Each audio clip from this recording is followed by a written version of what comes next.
Vous êtes sur RTI 1, bonjour et bienvenue, les titres de votre journal. Le président Alassane Ouattara a échangé hier vendredi avec le secrétaire général de l'OMT, l'Organisation mondiale du tourisme, secrétaire général présent à Abidjan dans le cadre du premier forum mondial de l'OMT sur l'investissement touristique en Afrique. Le chef de l'État a également reçu le vice-président de l'Assemblée parlementaire de la République fédérale d'Allemagne.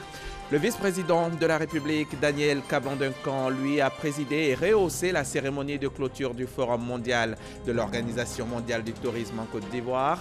Tout en saluant l'initiative, il souhaite que ce forum se tienne annuellement en Afrique, la Côte d'Ivoire étant disposée de facto à abriter ses assises. Les Togolais votent ce matin pour choisir leur président. Quelques 3,6 millions d'électeurs sont appelés aux urnes jusqu'à 16 heures dans les 9 383 bureaux de vote du pays. 10 000 éléments des forces de défense et de sécurité sont mobilisés pour la sécurité du scrutin.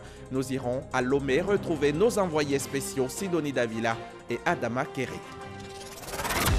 Mais allons-y tout de suite au palais de la présidence de la République où le chef de l'État a reçu hier le vice-président de l'Assemblée parlementaire de l'Allemagne, suivi du secrétaire général de l'OMT, l'Organisation mondiale du tourisme, qui est présent à Abidjan dans le cadre du premier forum sur l'investissement en Afrique. Le compte-rendu de leurs échanges avec Jérôme Kofi Aboul. Le renforcement de la coopération entre l'Allemagne et la Côte d'Ivoire, notamment sur le plan commercial.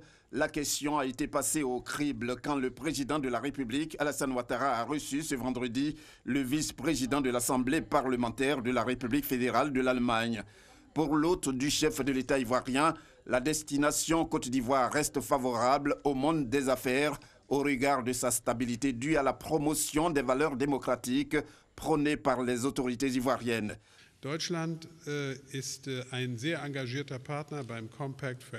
L'Allemagne est un partenaire très étroit de la Côte d'Ivoire, notamment dans le cadre du Compact with Africa, par le biais duquel nous souhaitons attirer plus d'investissements en Côte d'Ivoire.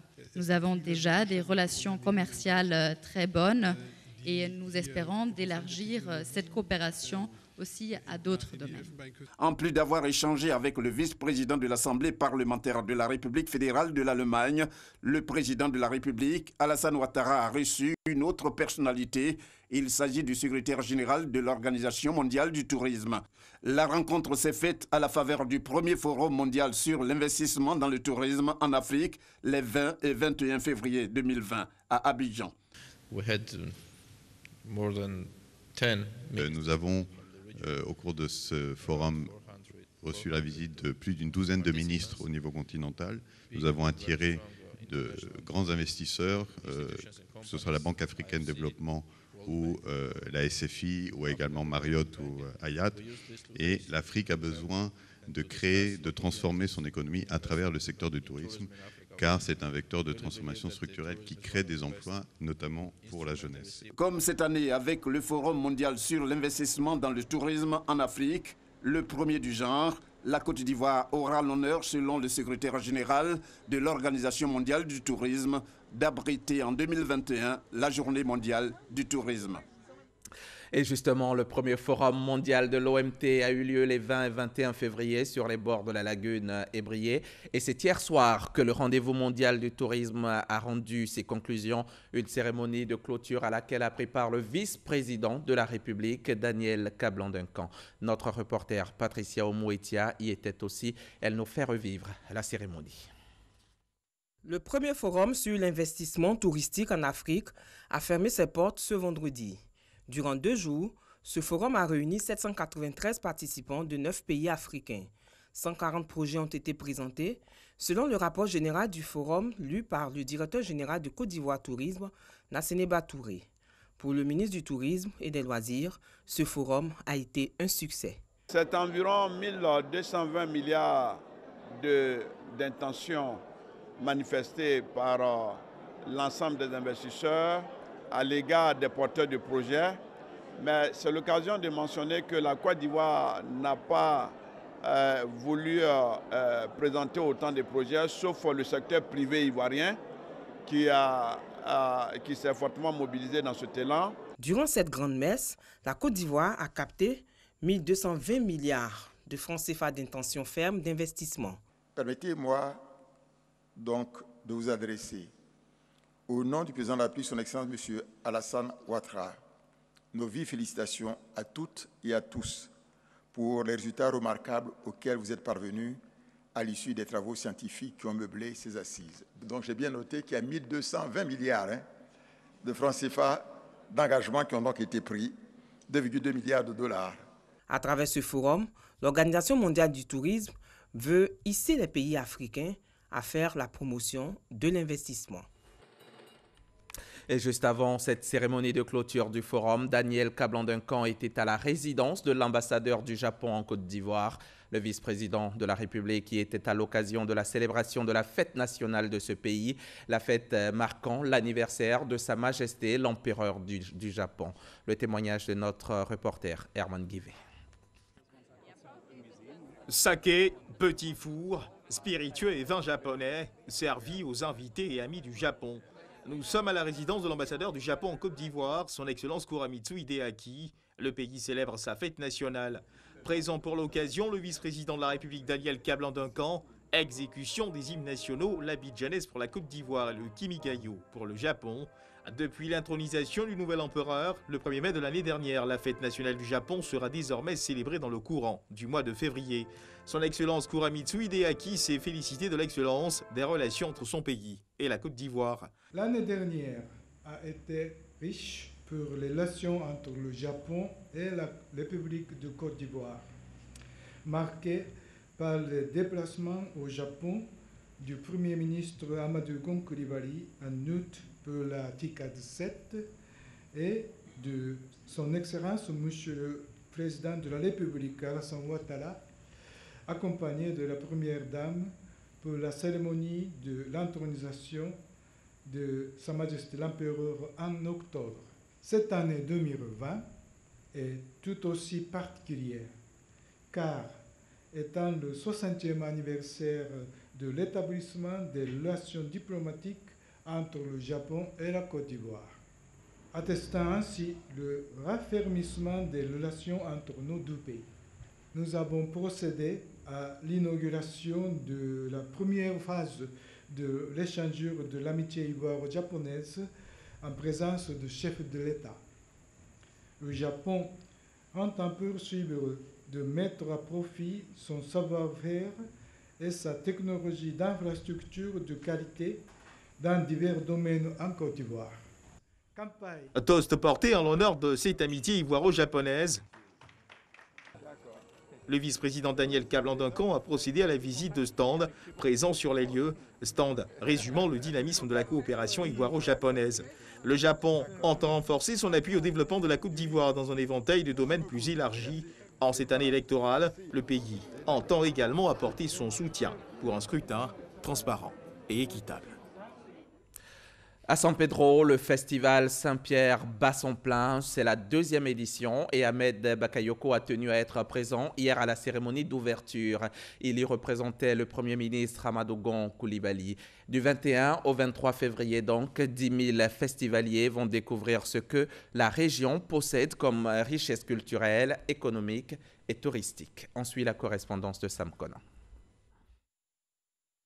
San Pedro, aux couleurs du festival dénommé Festival Saint-Pierre, qui se tient pour la 2e édition à la place Saint-Pierre, en bordure de mer. Il s'agit pour les initiateurs de valoriser le patrimoine culturel, économique et touristique de la région de San Pedro. Feu le président Félix Houphouët-Boigny affirmait le 6 août 1969, en parlant de San Pedro, que San Pedro c'est pour nous l'espoir, en donnant vie à une région, de fournir des emplois nouveaux en hommes considérables et aussi des terres à tous ceux qui auront le souci de les mettre en valeur, de créer en définitive un pôle de développement qui contribuera à l'équilibre de notre économie. Fin de citation. L'organisation du festival de Saint-Pierre s'inscrit bien dans la dynamique de cette pensée futuriste du père de la nation ivoirienne. Nos investisseurs, nous avons suffisamment de terres pour accueillir vos projets touristiques, sur les belles plages de San Pedro et de Sassandra et de Fresco. Nous avons de la place pour accueillir vos industries. Notre ville est plus proche du port d'Abidjan qu'Abidjan lui-même, en passant par la côtière qui va être développée bientôt et l'autoroute qui permettra en 2h30 de relier San Pedro au port d'Abidjan. Le ministre d'État Ahmed Bakayoko, qui représentait le Premier ministre, a d'abord été reçu symboliquement par la chefferie traditionnelle kroumaine pour la traditionnelle kola, avant de procéder à l'ouverture du festival. Un festival qui a lieu, selon lui, grâce à la paix. Restons un pays en paix, un pays qui se développe, un pays qui progresse, un pays qui avance.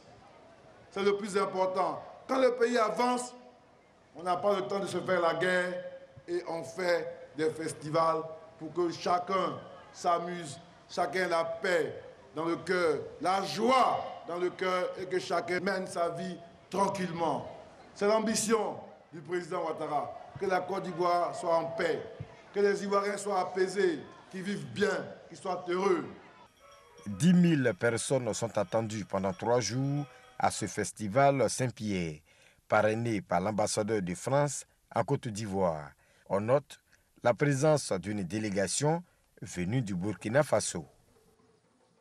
C'était un reportage de Sam Conan, correspondant RTI 1 dans les régions de San Pedro et du Boclé. On revient ici à Abidjan, au plateau précisément, où la caravane Agir pour les jeunes 2 a fait une halte cette semaine. Pour cette première vague, une soixantaine de jeunes de la commune qui ont pris le soin de postuler à l'agence emploi jeunes viennent de recevoir des chèques d'un montant global de plus de 30 millions de francs CFA. Didier Nguessa.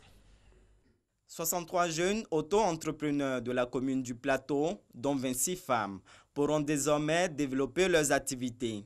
Ils reçoivent des chèques allant de 100 000 à 1 million de francs CFA, soit une enveloppe globale de 30 769 200 francs CFA, grâce au programme Agir pour les jeunes, mis en œuvre par l'Agence Emploi Jeunes et son partenaire financier, l'UNACOPEXI. Nous prenons l'engagement devant tous d'utiliser ces fonds à bon escient, car nous savons que c'est grâce à notre insertion durable que le gouvernement gagnera le pari du développement. Miss Belmont Dogo, parlant au nom du ministre de la Promotion des jeunes et de l'Emploi des jeunes, invite les bénéficiaires à faire bon usage des fonds afin de les rembourser.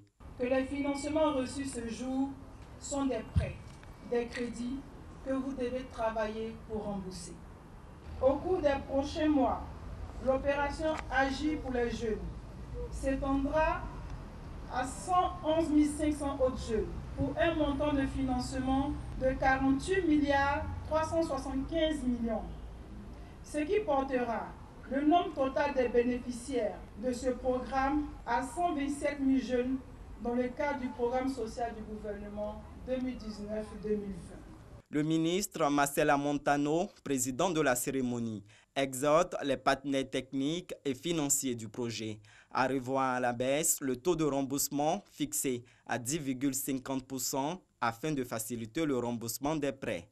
Le mois prochain, 248 jeunes du plateau bénéficieront de ce fonds à hauteur de 111 600 000 francs CFA. À la Chambre nationale de métiers de Côte d'Ivoire, on se prépare à renouveler les organes. Ce sera dans quelques semaines, mais le processus électoral est déjà lancé. Le ministre de l'Artisanat a rencontré cette semaine les représentants des artisans. Une occasion pour Sidiki Konaté de donner quelques informations, notamment l'identification prochaine des artisans de Côte d'Ivoire. Walter Amadou Ouattara. La Chambre nationale de métiers de Côte d'Ivoire, CNMCI, a pour principale mission l'organisation et la promotion des entreprises de métiers et de l'artisanat. Pourtant, depuis environ 5 années, la Chambre nationale de métiers de Côte d'Ivoire est en attente du renouvellement de ses instances. D'ici à 3 mois, cette situation va être résolue, assure le ministre de l'Artisanat Sidiki Konaté lors de la présente rencontre avec les artisans mobilisés à la rotonde de la cité financière au Plateau. Des artisans qui placent beaucoup d'espoir en leur organisation après la tenue de ces élections. Donc ces élections viendront vraiment sortir le secteur de l'artisanat, de l'informel. Nous attendons les moyens pour pouvoir financer nos besoins. Le président du comité électoral, Amani Ipou, rappelle les étapes des élections à la Chambre nationale de métiers.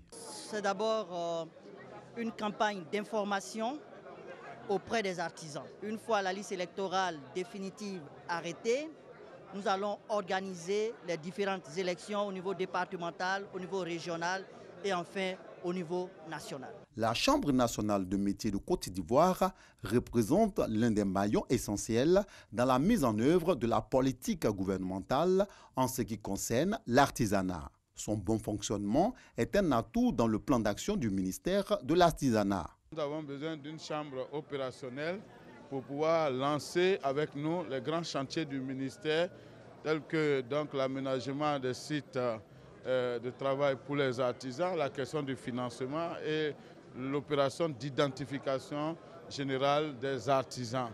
Et tout ça pour nous permettre d'avoir une base de données fiable, des entreprises bien organisées et faire une bonne promotion de ce secteur comme le gouvernement nous l'a demandé. C'est en janvier 1991 que la Chambre nationale de métiers de Côte d'Ivoire a été instituée par décret. Le lancement du processus électoral par le ministre Sidiki Konaté sonne ainsi le début du processus de renouvellement de ses organes.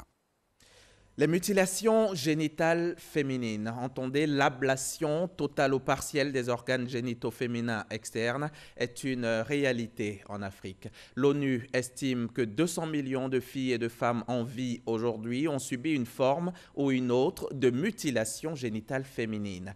La Guinée fait partie des pays qui pratiquent le plus au monde l'excision.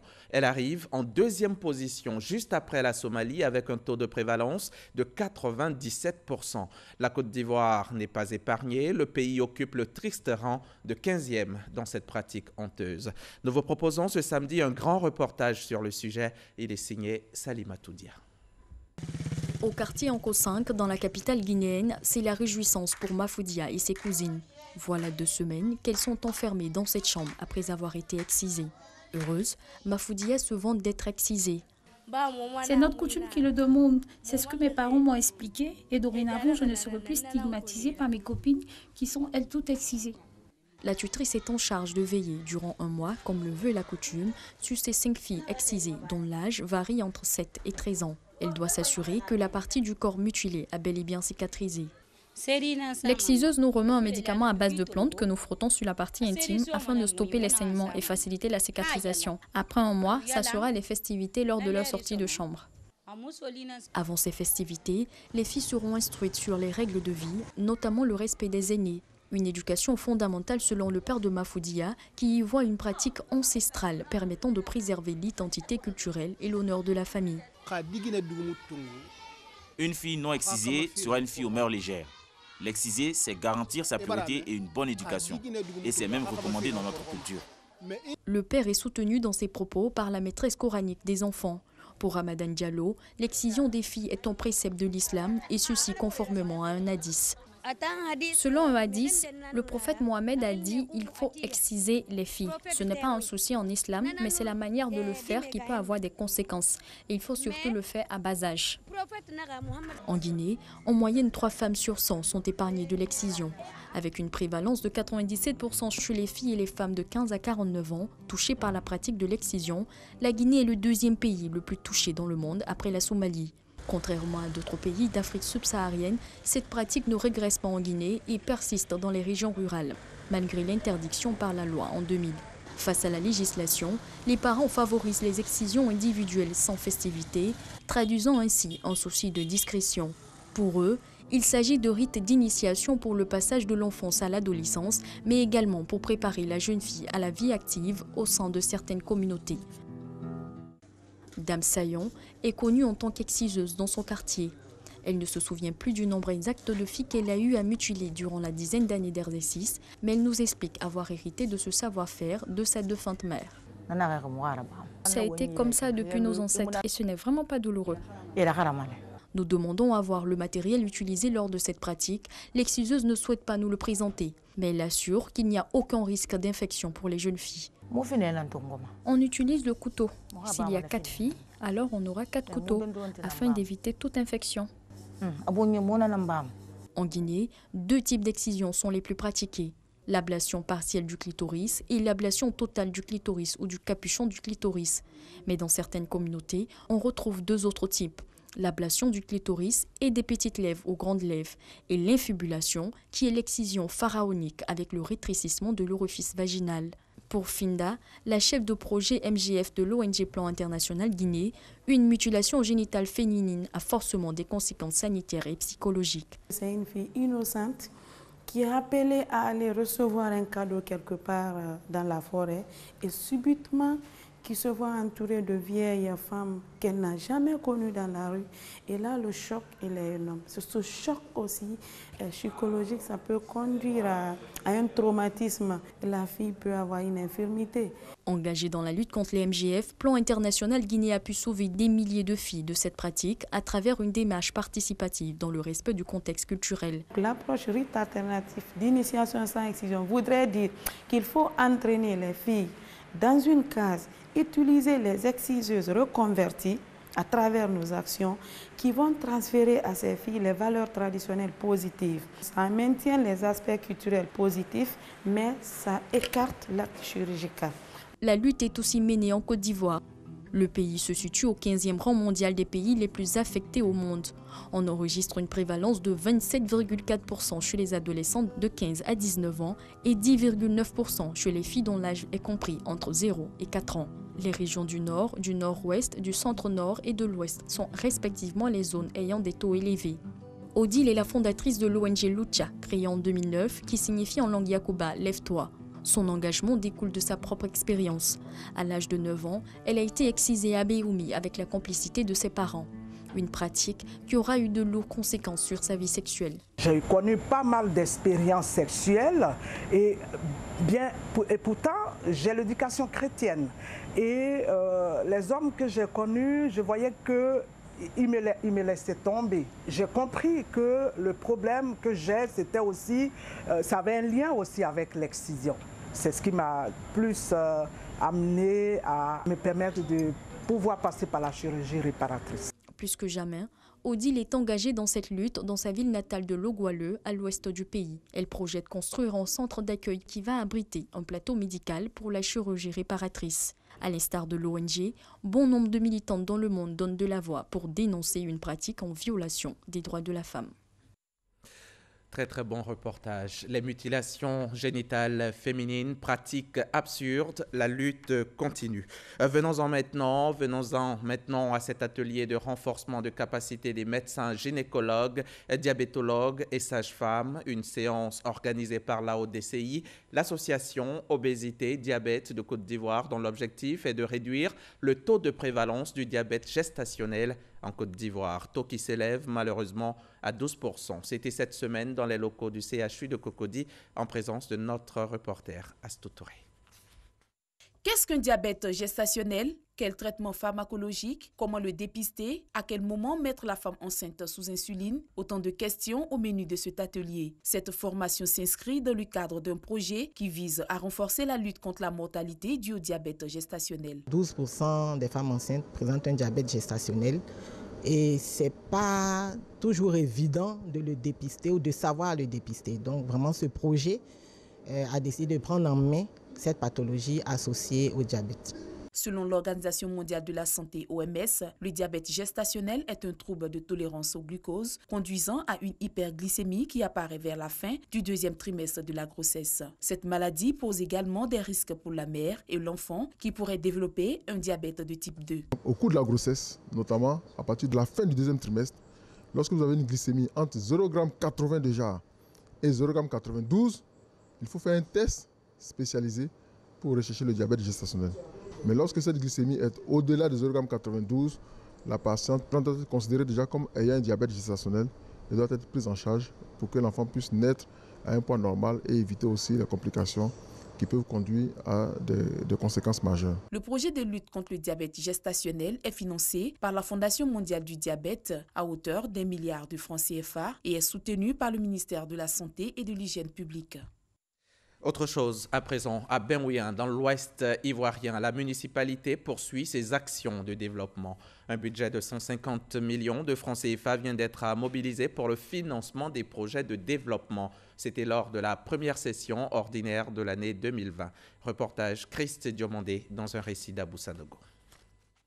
11 grands projets d'un montant de plus de 85 millions de francs CFA pour la ville de Benouian en cette fin d'année 2020. Ces projets de développement sont notamment la construction d'un bâtiment de 3 classes à Yagotou et Zogbe, la réhabilitation des pompes villageoises, le lotissement de 200 lots, l'équipement des dispensaires de Yagogleu, des Guéyossiepleux et des Soipleux, ainsi que l'achat de matériel pour permettre aux femmes de s'adonner à la culture maraîchère. Un challenge que veut réussir le conseil municipal de Benouian grâce à son budget primitif de l'exercice 2020 adopté à l'unanimité. Un budget qui s'élève à 150 millions de francs CFA. Nous sommes pratiquement en voie d'un taux de réalisation d'électrification villageoise de 100% dans la commune de Benouian de la sous-préfecture de Goulaleu. C'est quelque chose d'inédit. Aujourd'hui, nos populations, qui il n'y a pas longtemps souffraient des problèmes d'addition d'eau, sont aujourd'hui en train de bénéficier de la réhabilitation de toutes les pompes villageoises. Pour le premier magistrat de cette commune, l'amélioration des cadres de vie des populations est sa priorité. Les populations adhèrent à ce projet parce qu'il s'agit pour nous de dire au chef de l'État que l'annonce importante qui a été faite par le Premier ministre à le plus de 4 octobre 2019 a eu un écho favorable auprès des populations. Le maire et son conseil municipal entendent travailler avec le Bureau national d'études techniques et de développement, BNET, afin de mettre en place un plan d'urbanisme pour la commune de Benouian avant la fin de l'année. Un mot de sport dans ce journal. Eliakim Koulibaly, champion d'Afrique de tennis, est le deuxième du prix d'excellence du meilleur athlète ivoirien. La lauréate étant Muriel Aouré. Le ministre des Sports, Paulin Claude Danhaut, a remis le prix à la mère du champion. Arsène Kouassi et Sojan Silver, RTI Sport. Institué par l'État de Côte d'Ivoire depuis 2013, le prix d'excellence célèbre les meilleurs acteurs dans leurs domaines respectifs à l'occasion de la célébration de la fête de l'indépendance. Dans le domaine du sport, Muriel Aouré s'est vu décerner le prix du meilleur athlète au titre de la saison écoulée. Son second, Eliakim Koulibaly, champion d'Afrique du tennis, a été aussi distingué. Mais c'est officiellement hier que le numéro 16 mondial dans la catégorie des juniors, représenté par sa mère, a réceptionné son prix dans les locaux du ministère des Sports. Je suis très heureuse du prix que mon fils a eu aujourd'hui. Je prie à ce que la fédération continue de le soutenir et que le ministère aussi continue de le soutenir pour que mon fils arrive plus loin dans le tennis. Quand nous disons que le sport doit se professionnaliser, il faut qu'il y ait des modèles à présenter. Et Eliakim fait partie des modèles. C'est pourquoi, au nom du président de la République, nous sommes très heureux aujourd'hui de lui remettre le prix d'excellence. Et nous pensons que ce prix d'excellence doit l'encourager à faire encore plus.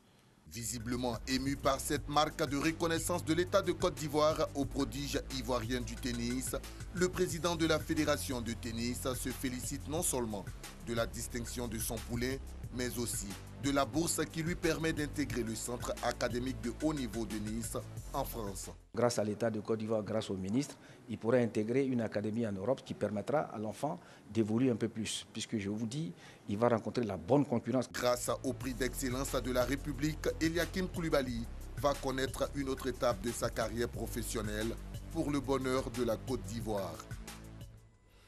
Je vous le disais en titre, les bureaux de vote ont ouvert à 7 h ce samedi matin au Togo pour le premier tour du scrutin présidentiel.